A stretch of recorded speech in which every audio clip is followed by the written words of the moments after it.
Thank you for staying with us here on iBrand Daybreak. And we're moving to the major conversation for this morning. The Nigerian Army has taken responsibility for Sunday's airstrike that left many villagers killed and several others injured at Tudun Biri village in Kaduna State.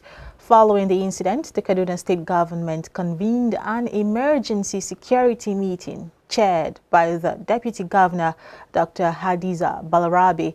It was at the meeting, which was attended by heads of security agencies, religious and traditional leaders, and representatives of the community, that core details regarding the incident were revealed.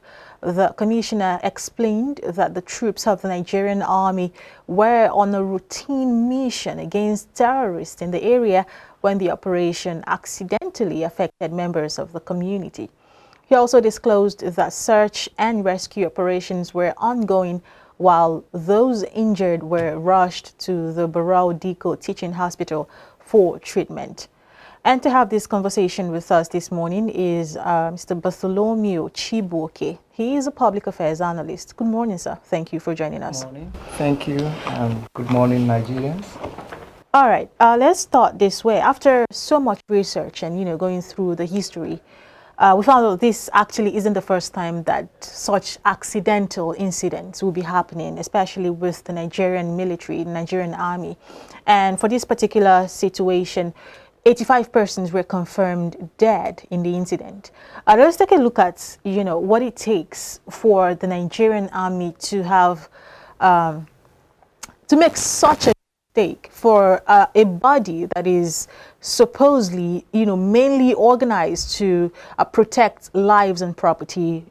More carefulness should be expected. But we've had this happen several times, especially in the north. How do you react to this situation? Well, thank God you said it has happened over and over. This is not the first time. And one expects it becomes a worrisome thing that this is happening again. And we are coming up to say, I'm taking responsibility. Yes, it has happened. We are sorry for this. Can sorry bring back those people who've lost their lives? That is the question we have to be asking ourselves. Now, if you cannot bring back those people who are dead, and it has happened before now, I think we should have to rethink the way we do things here. I mean, the world has gone the next level, that there are many sophisticated ammunitions and armories that they use to prosecute war this time around. What happens to the drone? Drones are meant for you to be able to survey some places so that you'll be able to know the right thing you are doing. Why are they not exploring that? So that you'll be able to see clearly. Of course, wherever you get these people that gather, they are celebrating one thing or the other. Definitely, they are not all men. There will be children there. There will be women there. Why can't your suspicion rise up to say, who are these people exactly before we throw the bomb? Okay? So I expect more from the Nigerian Army. Okay, so a proper thing should have been done before you know that you are fighting. And if truly they are fighting the insurgency, as we all see it, they are fighting everywhere. It is well. We just have to make them understand that this is a time for us to be more diligent and value lives. There are several ways that lives are being wasted in Nigeria that I think we should, if we value lives, we should prevent more than what we do today. All right. As this situation occurred over the weekend, reactions have continued to trail it. Of course, there was a security meeting organized where the deputy governor of the state, heads of security outfits in the environment and representatives of the community were convened to have these. The reactions trailing this meeting and, of course, the incident itself on social media and even on the mainstream media is how that this, of course, like you mentioned, cannot happen in a more developed climate. Somebody would have to take responsibility for it. Saying verbally that we're taking responsibility, we wouldn't really solve the situation. Why haven't we seen anybody, taking into custody, anybody taking responsibility or paying for such a serious mistake? That is the carelessness of the government we are talking about. So you just rightly asked the question. Why is there nobody for now suffering for these grievous mistakes. In a normal society, or in a developed society, let me use the word, you find out that somebody should even willingly resign. This has happened. We are talking about 85 persons. Do you understand? Now, it's not even one person or two that you can even say. Even though the life of an individual is very important to Nigerians. Now, there are scores of them and that is official reports. We don't even know what the villages may be saying over there. Okay? Nobody is still paying for these grievous mistakes. Because nobody paid before, that is why it can still repeat itself. So I think somebody should be suffering for what just happened. These are life of people that we are talking about. The injury remains in the life of the people forever. People who have lost their parents, people who have lost their breadwinners, they will just go into suffering for a very long time because of this. Somebody should be made to suffer for this. It's not just a matter of saying, yeah, we've taken responsibility, it's our mistake. Thank God they didn't even tell us it's a Photoshop. Do you understand? So this time around, they have taken responsibility. Now you have taken responsibility is great. Okay, do you know that there is even expectation that there is supposed to be a national mourning for this? There is supposed to be a national mourning to show that the country or the government truly care about the life of the people. But as you can see, it's still going down the drain. It's still going the other way around. Why won't it happen again? Another person will come and take responsibility, and that's all. Now, you have cleared it to say that they actually used area view. I was actually excusing them even to say maybe they didn't use the drone. But this time around, it's a clear case that the view must have been clear before any bomb is dropped, which means they don't have any excuse at all. Now, somebody coming up to say, I'm taking responsibility and it has happened just concurrent. We find out that we are losing about over 300 persons as a result of these recurring mistakes. Therefore, the prisons are not meant for animals. If others they should know how to bring others into the prison and jail them. They are not an exception. Starting from the head, removing them from their positions, and then making sure that the law takes its course on them. There must be punishment that will be meted out to these individuals. Even critical investigations are not done because ordinarily we should go online and be able to assess the names and the number of people that carried out these actions.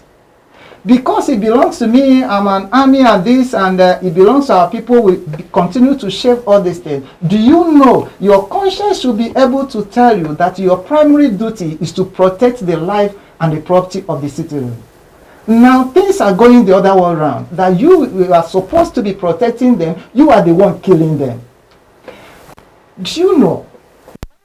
Deep down, be thinking who are hired to actually come and kill us. Could this not be termed as ethnic cleansing? That is what we are saying here.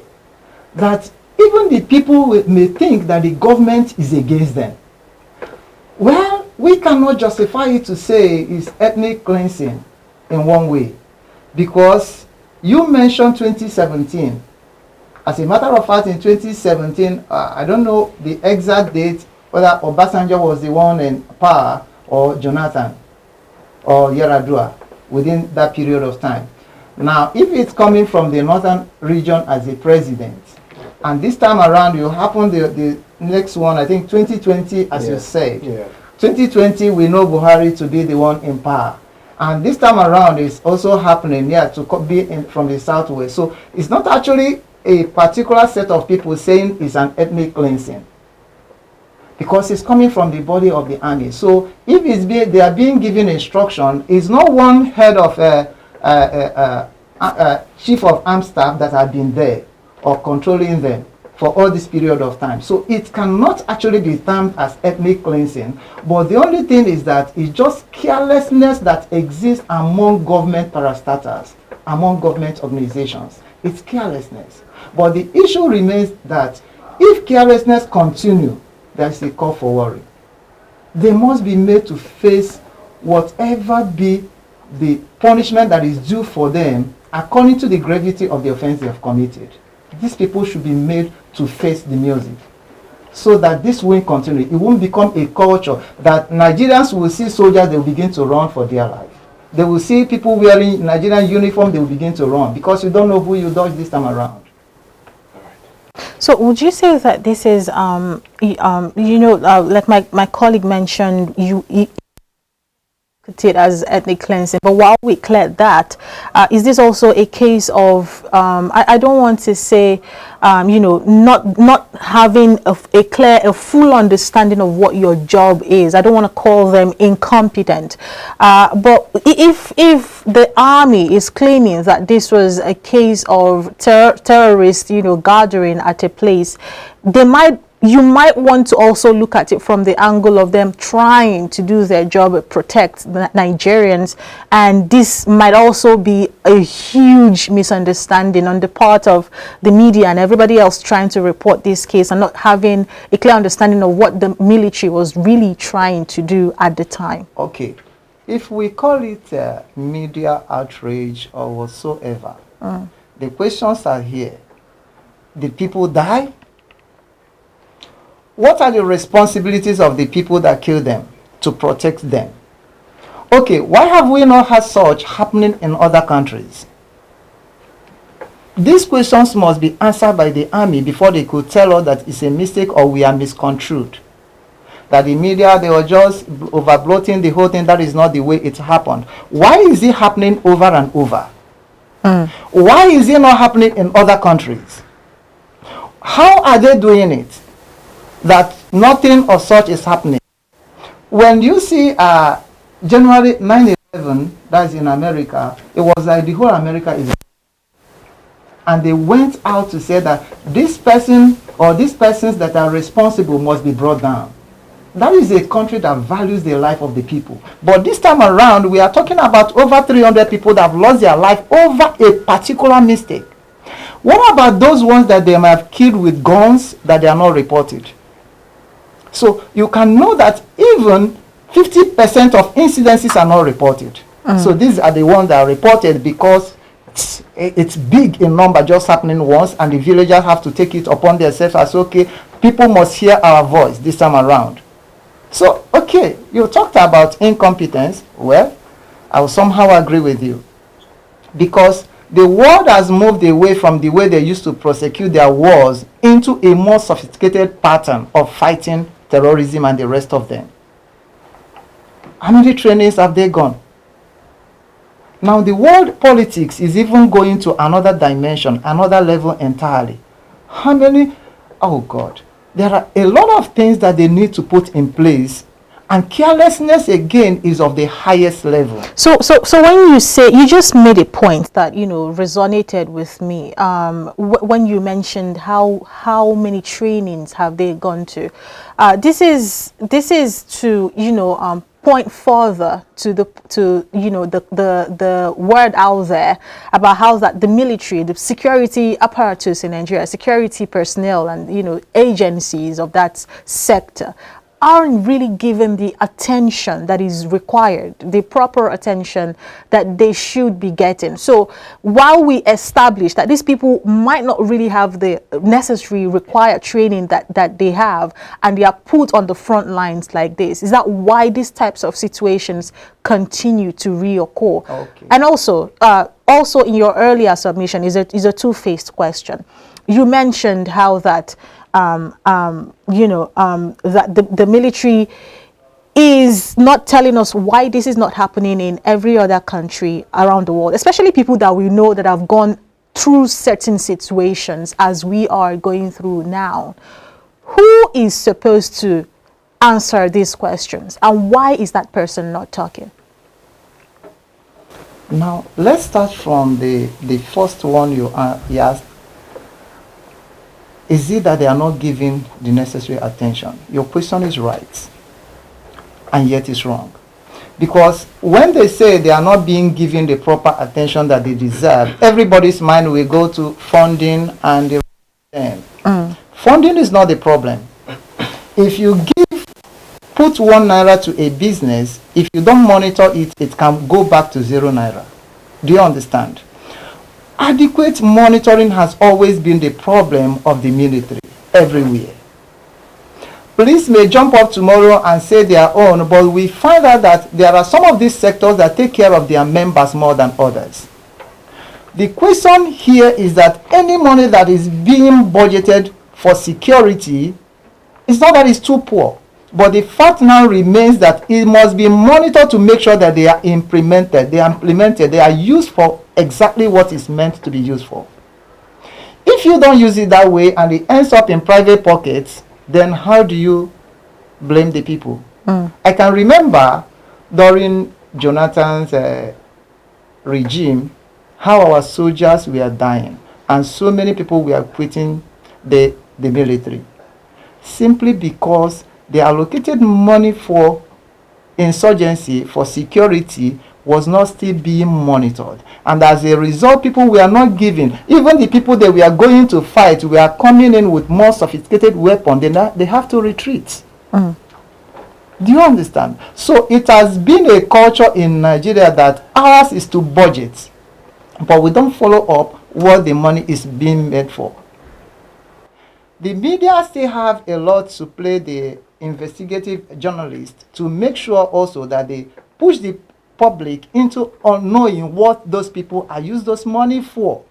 The ordinary people on the street, people can just go out for their businesses and they come back. That's all they know. But your job as investigative journalist is to go dig deep to know what these monies are being meant. By the time you cry out, people can now show their concerns. Because people can't just come and talk in the vacuum. Say, okay, there is no money given to them, but they will tell you how much during the budget, this is the amount that is budgeted for them. And you find out that not that these monies are too small, but the fact is that implementation is the problem. There has been also speculations out there, especially during the administration of former President Muhammadu Buhari, just the recently passed administration. How's that? The life of an average Nigerian is not very much valued. More valued over the life of animals are more valued over the life of a human being in Nigeria. It was a speculation at the time. It was everywhere on social media. But people who made those speculations, who had those beliefs, had their points to back it up. And it was a serious conversation, especially even on the mainstream media. But during your earlier submission, you also did kind of, allude to that, how that the average life of a Nigerian is not very valued. Do you think that this situation is also another point to further prove that speculation? Another point. I am part of the people that say that every day the life of Nigerians are not being valued. And I can take you, because this question is so vast, if we go into telling you why we say so, there are too many reasons for this. Number one, the case at hand is just number one. Throwing bombs. See, if they were talking about 300 chickens for Christmas, is a different thing. We are talking about 300 human beings, over 300 human beings, over a particular mistake. And I told you that there are those that they were even shot one-on-one that are not reported everywhere. Okay? We can see the insurgencies, and even when some foreign people foreign Americans, they sent some of their soldiers to come and assist us. You remember the allegation? They said that their efforts were being sabotaged. Who asked them? Whose effort? What effort did government make to see, okay, who is that person that is sabotaging your efforts and the rest of them? And they left us to our fate. Okay? The life of Nigerians are not being valued. Why are we having so much jackbarring everywhere? People, because death is the last option of a human being. The last thing that somebody will admit to is death. He will struggle at all points to see that he's safe. It's only when he's overpowered that he cannot give in to death. Okay? Economic disvalue of people's life. And physically, people are dying everywhere. Even when you walk on the street, you see people die. Either they use hunger to kill the person, okay, they use politics in different ways. Is it Nigerian politics that you see people dying because they want to cast their votes, and you see them being killed? Now insurgencies will enter. See, I was a farmer, okay, or I say I am a farmer. So I had my farm, And I found out that after planting my watermelon here in Ogun State, after planting my watermelon, it was just a week for a harvest, and the Fulani herdsmen entered that place and destroyed everything. Wow. All the money invested there were just gone. We are talking about insecurity here. I lost 2 of my classmates in secondary school in the east. They went to their farm, Fulani herdsmen came in there. He went there to ward them off and they killed them. These are the insecurities that are happening everywhere. What has happened over a period of time? How have they been able to come up with solution of this insurgency for over a period of time that has been tormenting Nigerians? See, lives of Nigerians kept on going down, starting from Jonathan's era, not just Buhari, but it moved further during Buhari's regime. And this time around, it's moving to the next level. All right, due to time, we would have to end this conversation here, but your submissions are very well taken. Thank you so much, Mr. Chibuike, for giving us your time. We really appreciate it. It is still iBrand Daybreak. When we return, we'll be having even more burning conversations. You don't want to miss it. Stay with us.